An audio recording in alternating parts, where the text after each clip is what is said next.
What's up, everybody? It's me, Adam McDorman, and this is Medium Quality.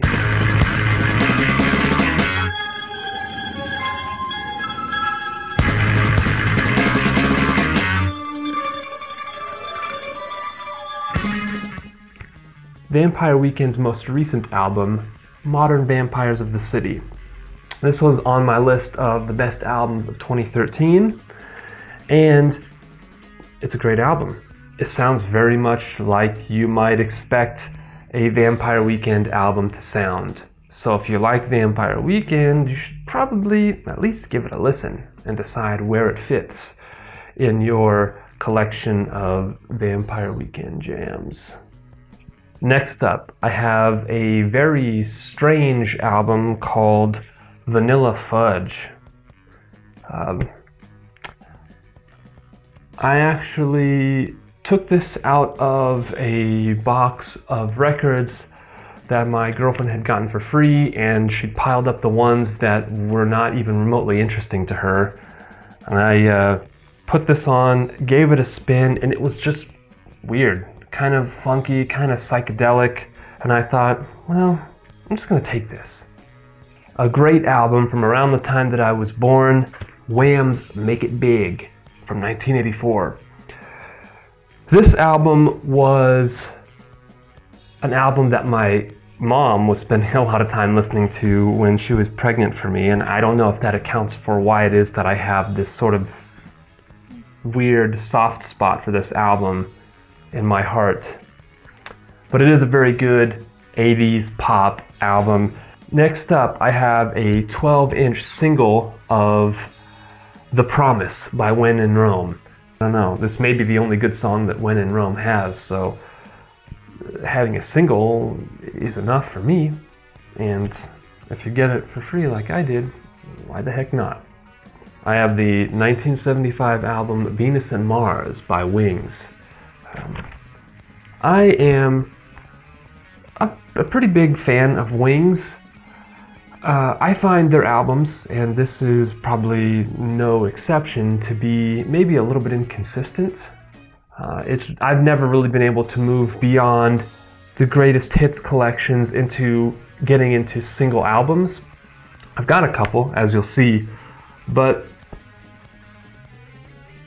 I mean, you know, what am I listening to? Well, it's not always catchy. He's Paul McCartney, so every song is a good song. That's just, I haven't latched on to this yet, which means I don't have much to say about it. Next up, I have another Wings album, Back to the Egg, from 1979. This album doesn't have any of the huge hits on it, but I think it's a little more consistent as a single piece of music than Venus and Mars. This is an album that the drummer from The Who was working on before he died, which makes it kind of a sad album in a way, just because, you know, Keith Moon was working with Paul and Linda. In fact, I think the story goes that he was having dinner with Paul and Linda and went home, took a bunch of pills, and was gone. And now that this episode has taken a turn for the morose, I think we should probably move on. Next up, an album by Wolf People called Fane. This is from last year. This was on my list of the best albums of last year, but didn't quite make it into my top 10. It would definitely be somewhere in my top 20, though. Kind of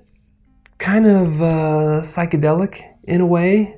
It sounds very 70s inspired, kind of stonery, kind of progressive, but it's got that like crisp, like British rock and roll sound to it, and it's an album that I really enjoy, which is why, of course, I went ahead and purchased it on vinyl. So, very cool album. You should listen to it. It's good. Now this is where things are going to get a little tricky, because I've got basically every single Yes album ever here on this chair right over here. So I'm not going to spend a lot of time talking about any one of these because that would make this a half an hour thing, and I don't want to do that. I would much rather listen to music than spend half an hour trying to describe why I should be listening to music. And I hope you're okay with that. If you want more information, feel free to comment below. If you guys want, I can make another video later, maybe another 3 or 4 part series detailing what I know about the history of Yes and their progression through each of these albums, but that's totally up to you guys. I don't want to bore you with progressive rock stuff any more than I already have. So let's get into this here. I have a 2010 reissue of Time in a Word by Yes.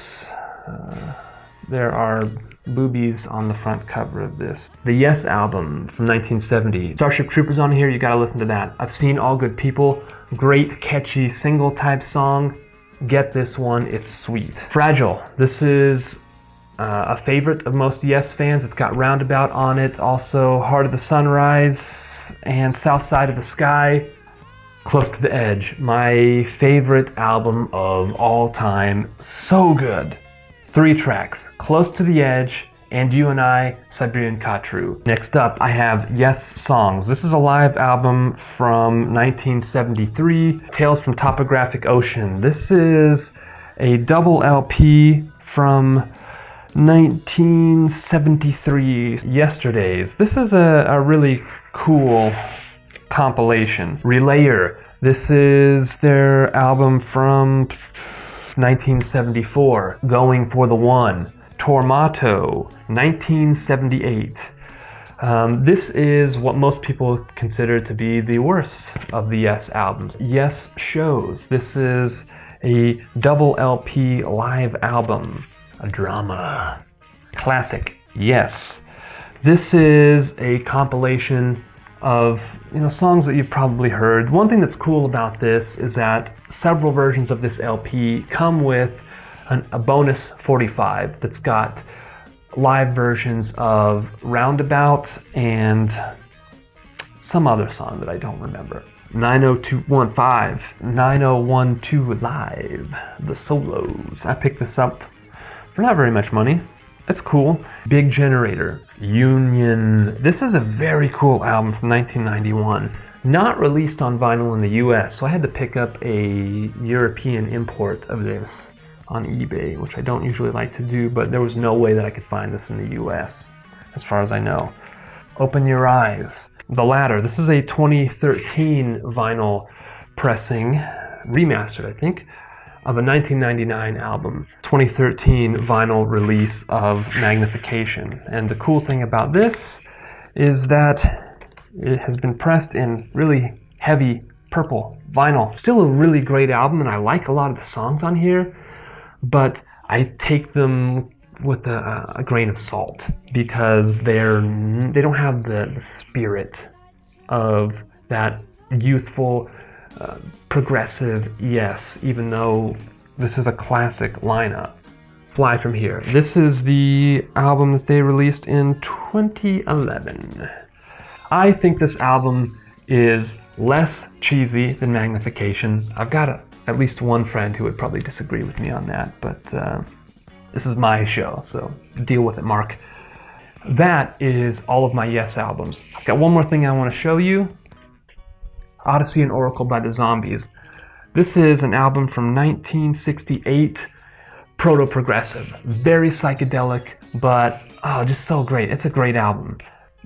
Don't turn this video off just yet. I've got more, actually. Sorry.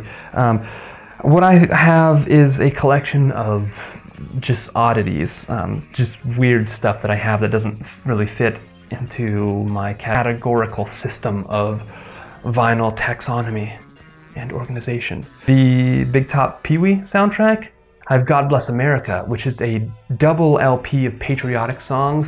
So when the 4th of July rolls around and I'm busting out the PBR, God Bless America. I have the Raiders of the Lark. Raiders of the Lark? Okay, let's move on. Red, White, and Blue Grass, picking up. Sgt. Pepper's Lonely Hearts Club Band soundtrack. This is cool. It's the soundtrack to that movie that starred like members of the Bee Gees covering Beatles songs. Steve Martin's in here, Aerosmith, Alice Cooper, Earth, Wind & Fire. Oh, okay. I also have my housemates, Peter and the Wolf. It's like a rock and roll, like free jazz, progressive rendition of Peter and the Wolf. Xanadu. This is cool. This is another soundtrack to a weird 70s musical. All the music is by Electric Light Orchestra and Olivia Newton-John. I think that's everything. Thank you so much for sticking with me. We've finally done it. I've shown you basically everything except for the stuff that I've purchased since I started this, which means that someday maybe I'll bring more vinyl out and talk about it. But for now, it feels really nice to have accomplished this and to be done with it and to finish this video, so I'm going to stop. Feel free to follow me on Twitter, comment below, subscribe, like me, love me, listen to music, and that's it. Goodbye.